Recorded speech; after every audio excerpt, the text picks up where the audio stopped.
15મી ઓગસ્ટે એકથી એક ચડિયાતી ફિલ્મો આવી રહી છે, ચાહે હોય જન અબ્રામની વેદા કે પછી અક્ષય કુમારની ખેલ ખેલ મેં હોય, સ્ત્રી 2 કે જેમાં આપણને જોવા મળવાના છે શ્રદ્ધા કપૂર, પંકજ ત્રિપાઠી, રાજકુમાર રાવ, કે પછી જો વાત કરવામાં આવે થંગલમ કે સાઉથની જે ફિલ્મ છે ચિયા વિક્રમની, આટલી બધી ફિલ્મો રિલીઝ થઈ રહી છે ત્યારે દિનેશ વિજન એટલે કે જે બનાવી રહ્યા છે સ્ત્રી 2 હોરર કોમેડી આખું જે યુનિવર્સ છે, અને પહેલો ભાગ છે લોકોને બહુ જ પસંદ આવ્યો હતો, અને જ્યારે બીજો ભાગ આવી રહ્યો છે ત્યારે એને સફળ બનાવવા માટેનો માસ્ટર પ્લાન એ લોકોએ તૈયાર કરી રાખ્યો છે.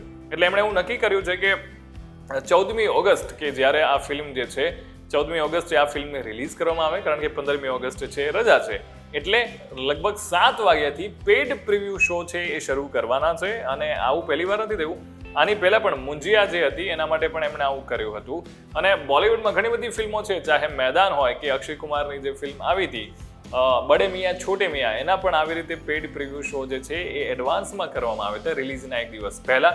પણ ત્યારે વાત એટલી હતી, ફિલ્મો ચાલીને એના પાછળનું ક્યાંક ને ક્યાંક મે બી એવું કે આગલે દિવસે જે છે એ રજા નથી. પણ અત્યારે 15મી ઓગસ્ટનો સૌથી મોટો આ ફિલ્મને ફાયદો એ જ થશે કે 15મી ઓગસ્ટે રજા છે, એટલે 14 તારીખે રાતના જેટલા શો છે એ જો વહેલા જોવાઈ જશે તો એનો ફાયદો આ ફિલ્મને મળશે.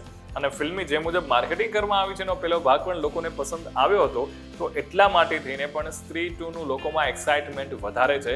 એટલે એક દિવસ વહેલા રિલીઝ કરવું એ આ મૂવીને સફળ બનાવવામાં મોટો ભાગ ભજવી શકે છે. તમારું શું આ મુદ્દે કેવું છે? કોમેન્ટ કરી અમને ચોક્કસથી જણાવજો. Keep watching vibes of India.